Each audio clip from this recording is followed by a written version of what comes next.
At Kroger Pharmacy, care is what's most convenient for you. Care is being here when you need us. We're open evenings and weekends. Care is helping you save more. Most insurance plans and discount cards are accepted at your local Kroger Pharmacy.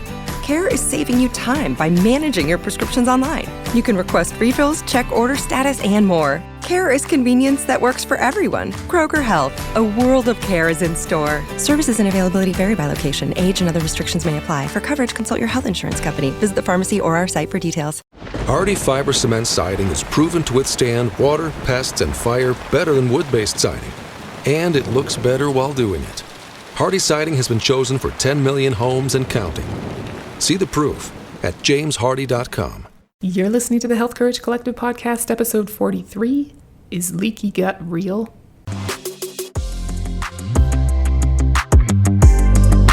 Welcome to the Health Courage Collective podcast, the show for women who are too busy to slog through hours of generalized, inapplicable, and often contradictory health information, but too smart to ignore that a few minutes of focused attention now can prevent years of suffering in the future.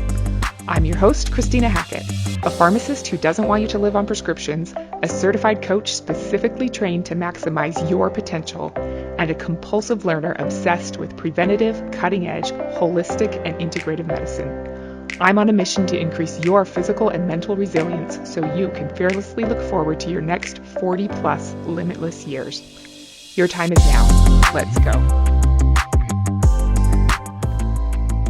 Welcome, my friend. I always want to say good morning, but I don't know when you're listening.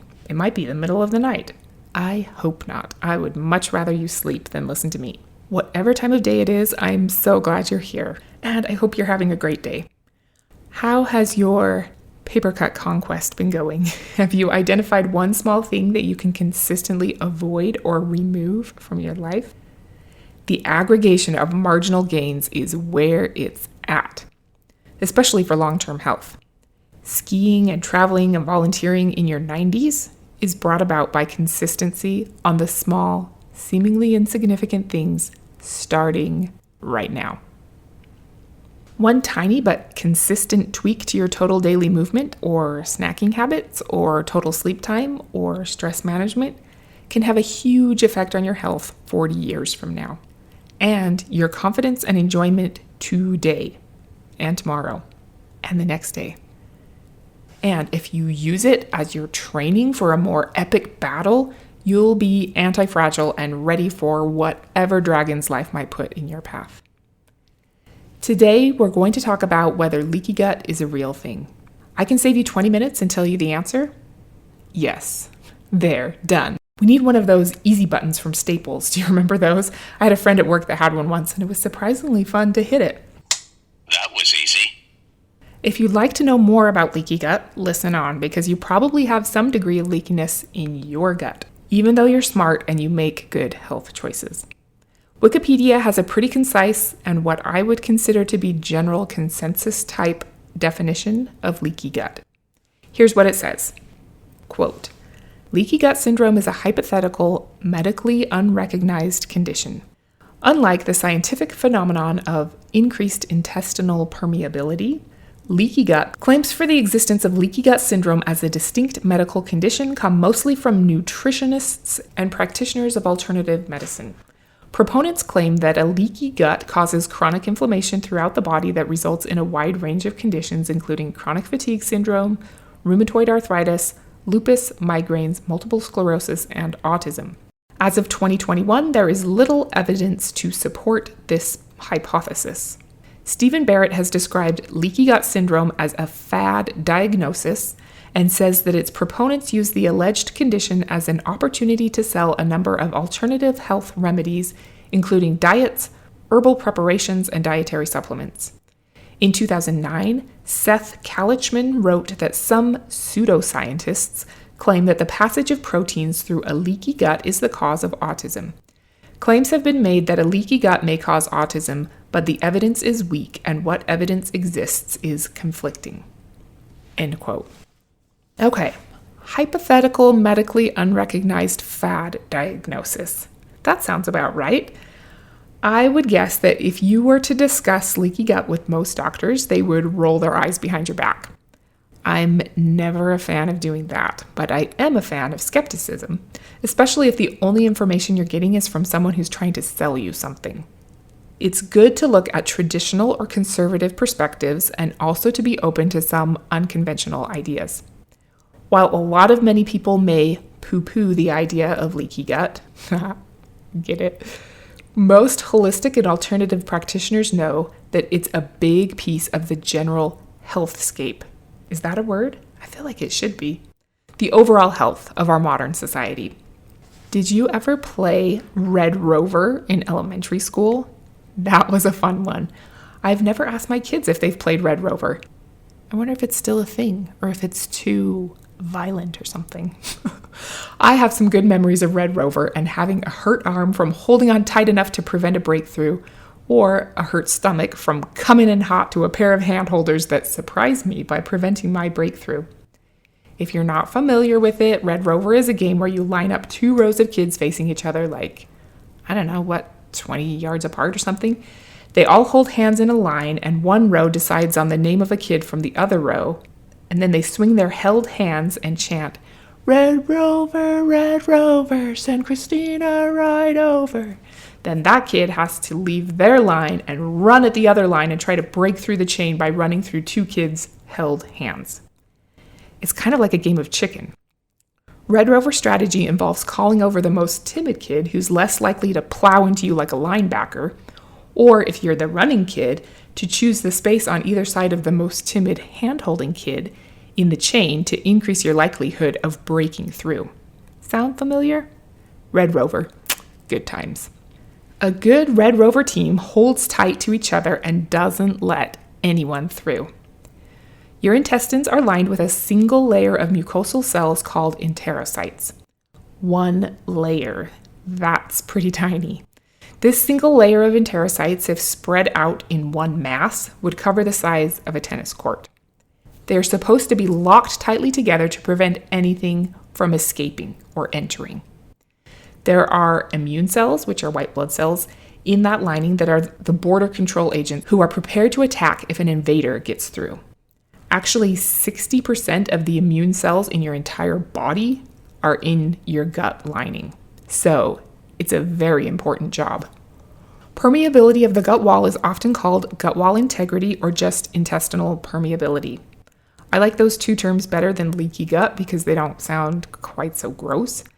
Anyway, as your digested food comes along your intestinal tract in the form of fatty acids from fat, amino acids from protein, and sugar molecules from carbohydrates, those enterocytes bite off a single molecule and pass it through their body, through the actual cell structure, into the portal vein or lymphatic systems, so it can eventually be used to generate energy or build muscle or make cell membranes or hormones or whatever.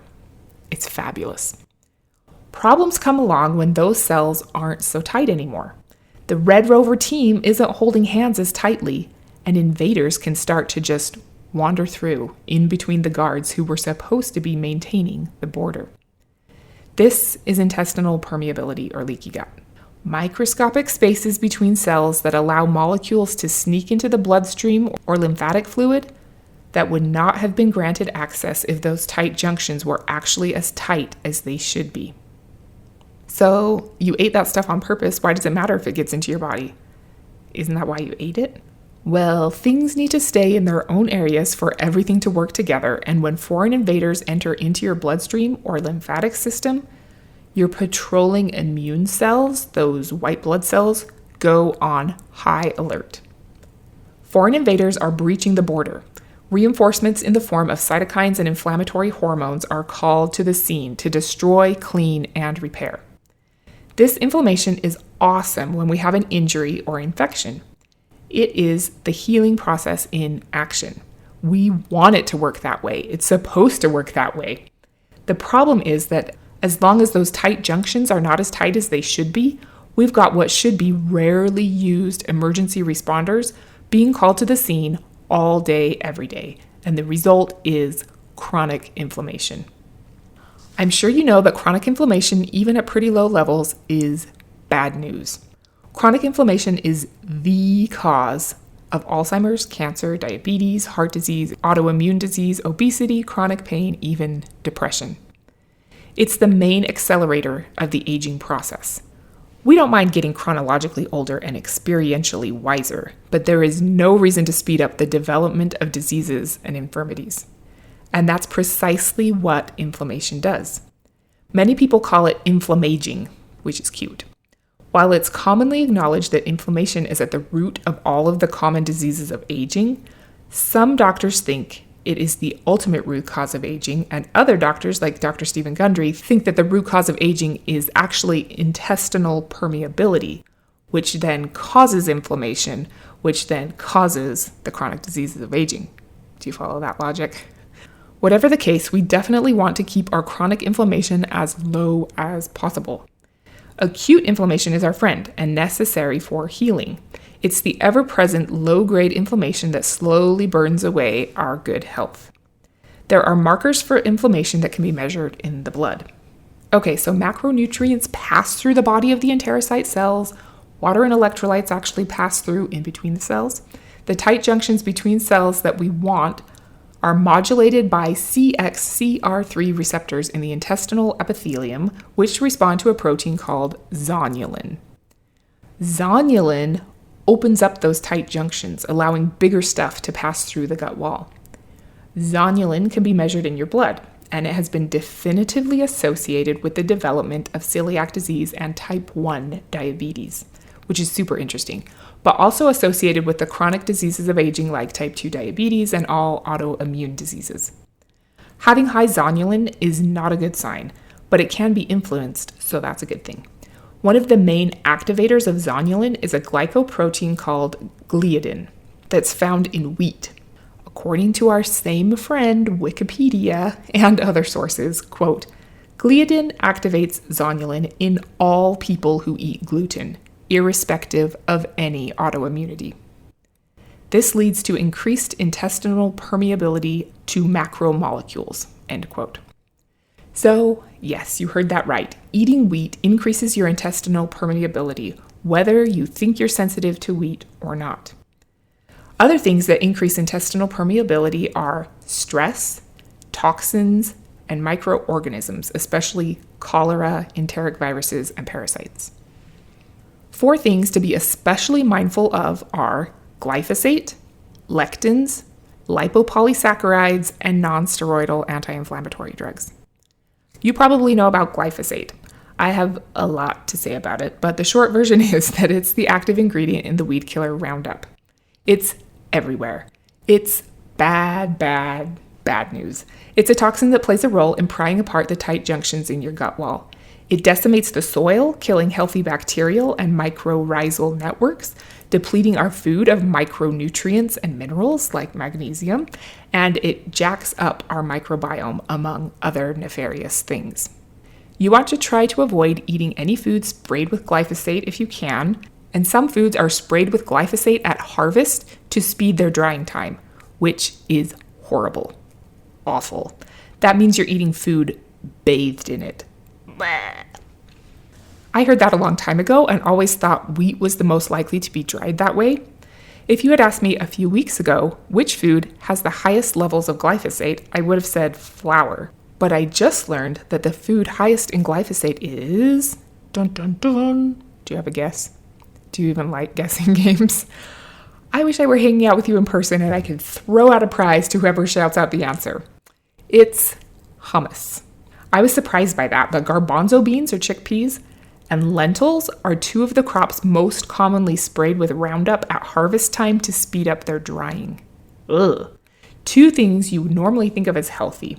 So make the extra effort to get organic hummus, garbanzo beans, and lentils. Okay, I'm trying to rein it in here and not go on a rant, but one more quick thing. Bayer bought Monsanto, so they now own Roundup and all the Roundup-ready GMO seeds. I thought this was totally weird because Monsanto has been pretty publicly vilified in the past few years, and rightly so. But I just learned that it's because Bayer wants to look like a hero by publicly phasing out Roundup because it has developed a new weed killer and new GMO crops to go along with it, called Liberty, or glufosinate, and it's most likely going to be worse than Roundup. Oh my gosh. Okay, moving on. Lectins. Lectins are carbohydrate-binding proteins found in lots of food, especially legumes and grains. Plants produce lectins as a defense mechanism against being eaten. They're resistant to some enzymes. I was always a little curious why the paleo diet people said not to eat any beans. I thought, if a caveman had the option, he would eat beans, right? The answer is because legumes, including peanuts, have lectins. I still think a caveman would eat beans, but anyway, lectins. Some are more dangerous than others. The deadly poison ricin is a lectin. One of the most insidious and damaging lectins is wheat germ agglutinin. So in my view, avoiding the lectins in wheat is much more important than the lectins in cooked legumes. Lectins can open the tight junctions between cells by stimulating zonulin. We don't want this. I think you'd be perfectly healthy if you never ate any legumes or grains again. But the good news is that most lectins, especially those in beans, are mostly destroyed by cooking. The remaining lectins might get bound by the mucus in your digestive tract. Lectins love to bind to the sugars in mucus, so if you have adequate mucus in your mouth, esophagus, and gut lining, they can bind up lectins before they activate zonulin to increase the permeability of your intestinal wall. The problem is that most people have a short supply of protective mucus in their gut wall. If you eat a lot of grains and legumes, that mucus is constantly getting used up, binding to lectins, and then the additional lectins are free to activate zonulin and open up those tight junctions. So we want to limit our consumption of lectins, especially wheat germ agglutinin, and be more vigilant about it if we have any autoimmune or inflammatory conditions. Another problem is that the lectins can be harmful to our microbiome. The more lectins from grain we eat, the more likely we might be causing problems to our gut buddy friendly bacteria. Next, let's talk about lipopolysaccharides. These are large molecules that exist on the cell membranes of gram-negative bacteria, which are very common in the GI tract. They don't break the tight junctions, but they're one of the main things that might sneak through once the junctions are no longer so tight. You don't want anything breaching the border, and entire bacteria would be much worse. This can happen too sometimes, but one of the most common things to sneak through are these little pieces of the bacterial membrane, lipopolysaccharides or LPSs. Even though they can't cause an infection, they alert our immune cells that bacterial invaders are on the scene, and the inflammation cascade starts. LPSs and lectins also look like surface molecules of some of our own organs, nerves, and joints. They may also enter the body through the leaky gut and attach to body surfaces. The theory is that autoimmune diseases develop because our immune cells are repeatedly trained to be hyper-reactive to invading lectins and LPSs, and then they mistake our own body for some of these trespassers, attacking itself in a case of mistaken identity because of all of the immune system overstimulation due to leaky gut. Lastly, one of the easiest ways to quickly create intestinal permeability is to take non-steroidal anti-inflammatory drugs. You know these guys: ibuprofen, naproxen, Advil, Motrin, Aleve, Celebrex, Mobic, diclofenac, indomethacin, and high-dose aspirin. I know a lot of people think they're safe because 3 if you count high-dose aspirin, are over-the-counter. I know a lot of people who take them every day, multiple times a day, and they think it's fine. While there are also some kidney, blood pressure, bleeding, and stomach ulcer risks with chronic use, I think it's good to know that NSAIDs damage the mucosal barrier in both the small and large intestines. This causes holes in the protective layer and makes it really easy for lectins, gliadin from gluten, bacteria, and toxins to stimulate zonulin to blow the tight junctions wide open and let all kinds of interlopers into our bloodstream and lymphatic system. This causes more inflammation and eventually more pain. Most people and most doctors don't know this and probably wouldn't believe it if they heard it. But a lot of researchers think that the number one cause of inflammation in the Western world is anti-inflammatory drugs. Kind of ironic. Also, we won't take the time to go into it, but another set of drugs that I used to think were pretty benign but actually aren't are proton pump inhibitors. Turning off your stomach's ability to make acid causes all kinds of GI, leaky gut, and other problems. Big, long-term problems. There are some other things that increase intestinal permeability, like overgrowth of bad bacteria, stress, and environmental toxins. If, like me, you think the term leaky gut sounds kind of gross, you will love that people are now starting to talk about leaky mouth, leaky brain, leaky skin, leaky kidney, and leaky nose. Yummy. All of those have to do with our natural barriers being breached, and they're kind of all wrapped up in our natural flora or friendly microbes being disrupted. All of them cause inflammation and inflammaging. Here's our next guessing game. What would you want your prize to be? Some glutamine, maybe? What percentage of the population do you think leading intestinal permeability and other alternative medicine doctors think have some degree of leaky gut? The answer is 100%, even among people who don't eat any wheat. So I think the lesson here is to be aware of the concept of intestinal permeability and evaluate to what degree you think you might have it. I know it's hard to know. If you have an autoimmune condition, I think it would be worth it to get your zonulin level tested, and if it's high, to come up with a strategy of how to lower it through food. Different food. The best way to maintain the integrity of your gut wall is to eat fewer lectins, especially wheat germ agglutinin. Fewer grains is better, especially wheat. It's also very important to be a good hostess to your friendly gut bacteria. Do what you can to allow the good guys to flourish and make sure the bad guys don't crowd out the good guys. There's a particularly good bug called Akkermansia muciniphila that you want more of. You can't get it as a supplement, but you'll have more of it if you eat foods high in polyphenols and prebiotics, like pomegranate, cranberry, green tea, and whole grapes. You want Akkermansia for a few reasons, one of which is that it signals to your body to make more protective mucus, which helps maintain the gut wall.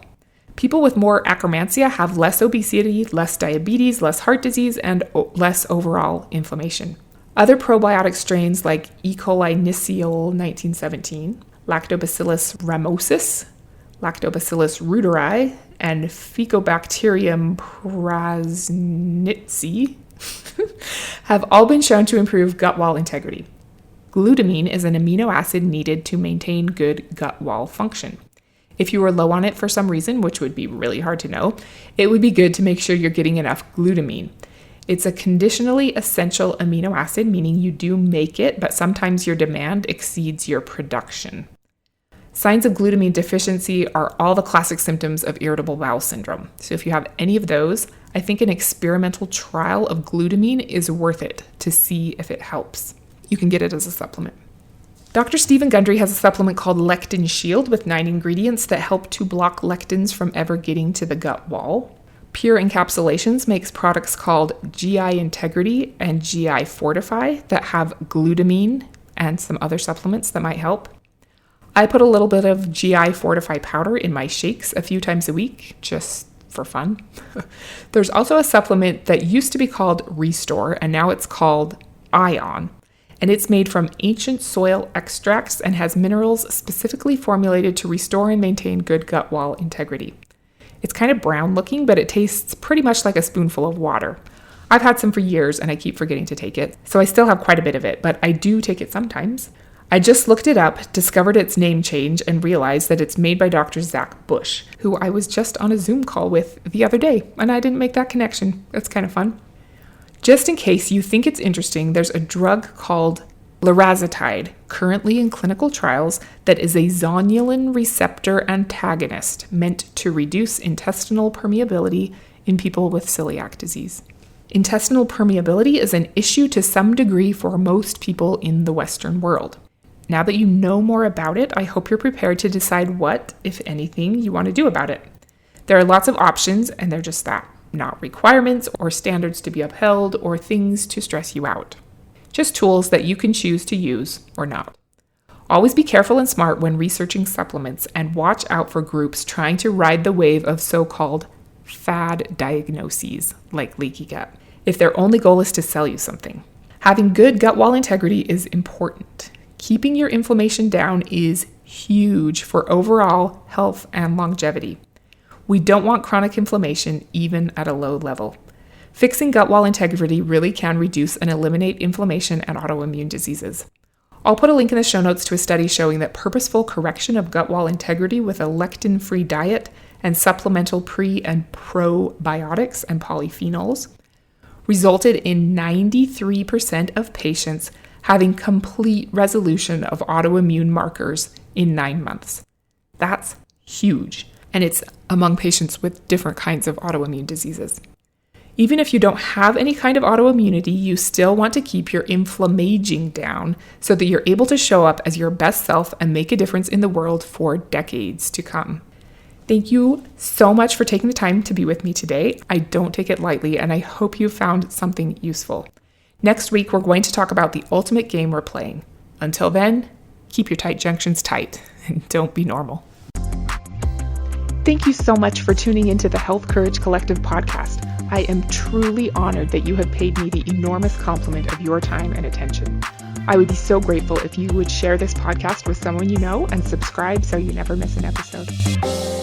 This podcast is for entertainment and information purposes only. Statements and views on this podcast are not medical advice.